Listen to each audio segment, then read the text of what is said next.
Ya, vale, Connie. Ya.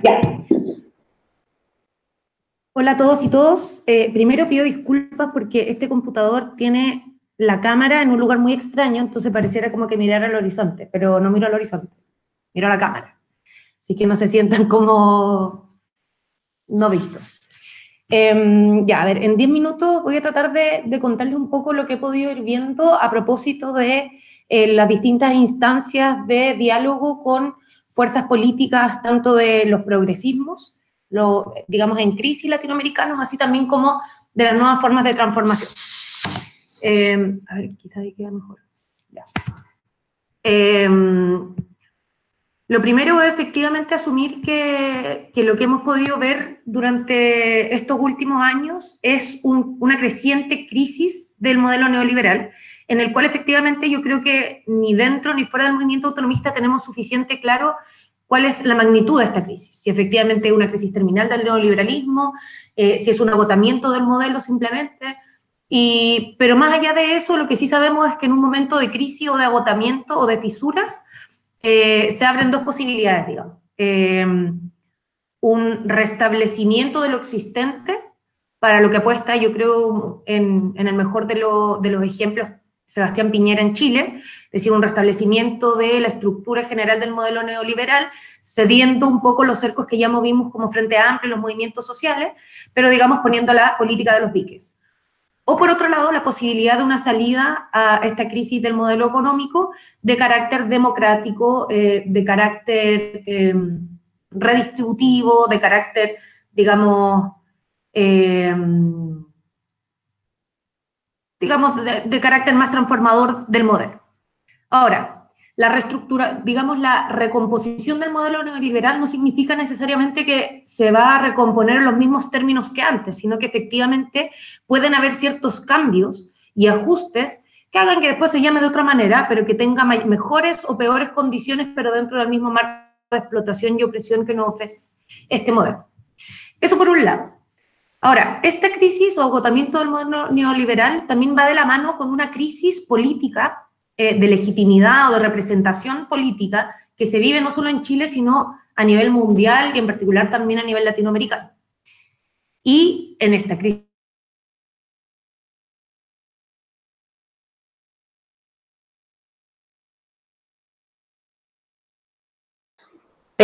Connie, te caíste. Sí, no la escucho ni la veo. Ya esperemos un segundo a ver si puede reconectar, porque tuvimos un par también de problemas técnicos para la apertura de la transmisión. Pero sí estaba igual grabando. Ya. Puedo ver en este... ¿Ah? Te caíste como un minuto. Me estáis leseando. No. ¿Dónde quedaron?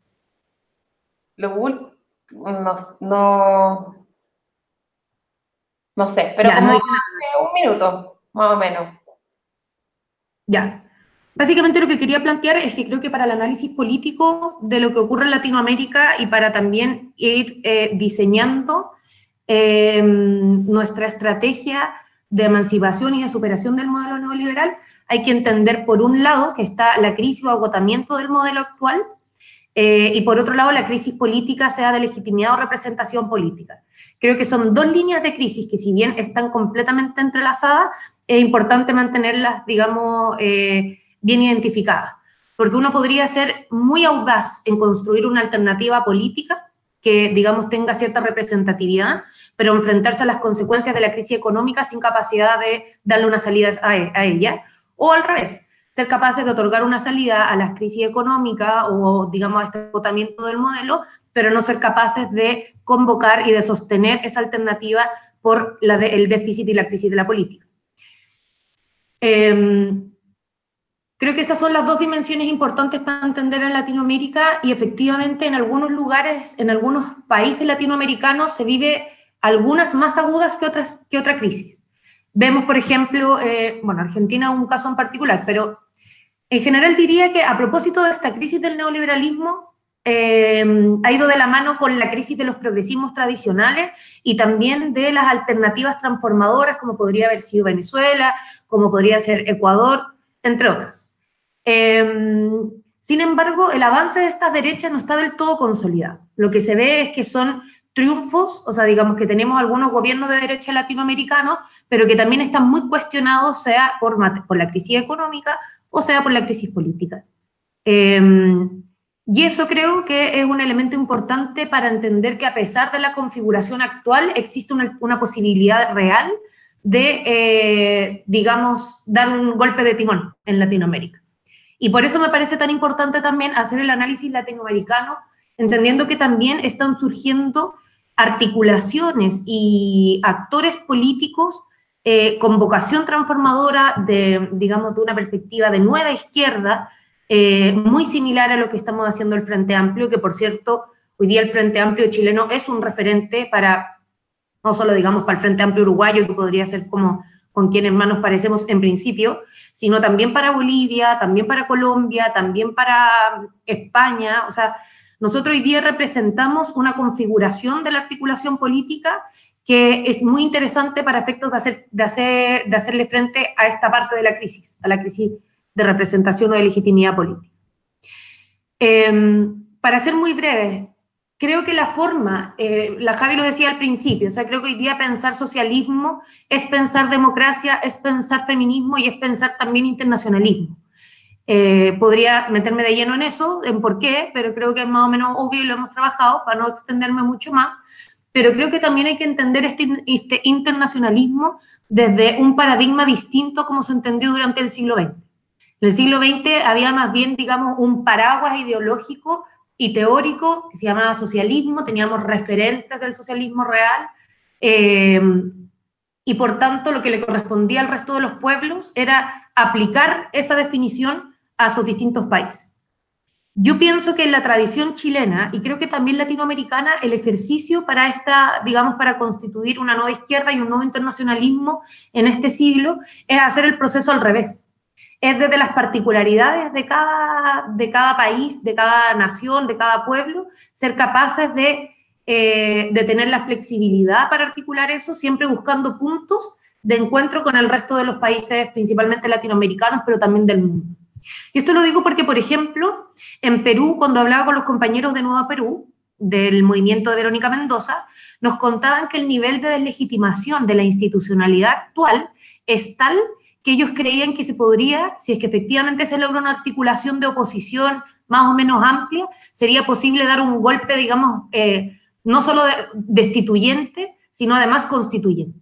Es decir, dar un golpe a la institucionalidad que les permita sacarlo todo y volver a empezarlo. Y ese es un escenario que está marcado, digamos, por, bueno, desde la salida de PPK, o sea, hoy día podría ser que incluso de aquí a fin de año se llame a nuevas elecciones para el Congreso. Esa es la situación de inestabilidad institucional que se vive en Perú. En Colombia, por otro lado, nos llamaba mucho la atención la conversación que teníamos porque los compañeros y compañeras de Colombia Humana, perdón, que son parte del Polo Democrático, que es el partido que levantó la candidatura de Gustavo Petro en Colombia, nos planteaban que en la dinámica que se vive, o sea, la situación de guerra constante que se vive en Colombia es tal que ni siquiera se piensa ni en izquierda ni en derecha, ni en nuevo ni en viejo, sino que se vive más bien en clivaje, un antagonismo de vida o muerte. Y por tanto ellos, por ejemplo, constituyeron toda una campaña comunicacional que estaba basada en el amor, en la vida y en la alegría, como en la posibilidad de terminar tu vida en el país donde naciste, que es una situación bien distinta a la que se vive en otros países. Recordemos que, como lo vimos en una jornada del territorio internacional, en Colombia, en promedio se está matando a un dirigente cada 2 días de oposición. No se sabe bien si en manos de paramilitares o en manos derechamente de agentes del Estado, pero además son perseguidos, son enjuiciados injustamente, son encarcelados injustamente, y eso está llevando a un exilio también de muchos dirigentes de oposición, digamos, por el solo hecho de mantener la vida. Y yo creo que ese, por ejemplo, sería un antagonismo que en Chile no creo que calzaría mucho, digamos, como vida o muerte, amor, alegría versus tragedia. Creo que es un poco distinto. Bolivia, por ejemplo, nos planteaban desde el gobierno boliviano que a ellos no les está pegando hoy día la crisis económica. De hecho, se consideran, digamos, los mejores estudiantes, digamos, en materia de hacer crecer al país de manera constante, que efectivamente han mantenido un nivel de crecimiento del 4% aproximadamente durante los últimos años y están estables en esa medida. Además, con un Estado emprendedor, con alto gasto público, alto gasto fiscal, y eso les ha mantenido, digamos, la posibilidad efectiva de construir mejores condiciones de vida para el pueblo boliviano. Sin embargo, se han encontrado con una crisis de representación política, porque el sujeto al cual interpelaron hace ya varios años para efectos de construir este proyecto de transformación en manos de Evo Morales y del MAS, hoy día es mucho más diverso. Hoy día ya no es el indígena campesino agricultor, sino que además hoy día son las nuevas generaciones que viven en sectores urbanos, que digamos, se sienten representados por el feminismo y que son algunos aspectos de cual el proyecto actual no está siendo capaz de renovarse, digamos, para volver a tener este diálogo fluido con las mayorías que representan. Y por tanto ahí tienen más bien un problema de, bueno, ¿cómo hacemos que este proyecto siga adelante? Porque, y ahí, bueno, la discusión sobre la reelección o no de Evo, precisamente porque están en un momento donde identifican que necesitan volver a conectar con la ciudadanía, con la sociedad boliviana. Y en Uruguay un poco lo mismo, ¿no? Bastante similar. Argentina es otro caso. En Argentina yo creo que el peronismo hace que toda la discusión sea más compleja. Tenemos a todos los sectores de izquierda alternativos, digamos al kirchnerismo, intentando articularse para generar una fuerza, pero efectivamente hoy día el liderazgo de Cristina Fernández bloquea la posibilidad de emergencia de cualquier otra fuerza.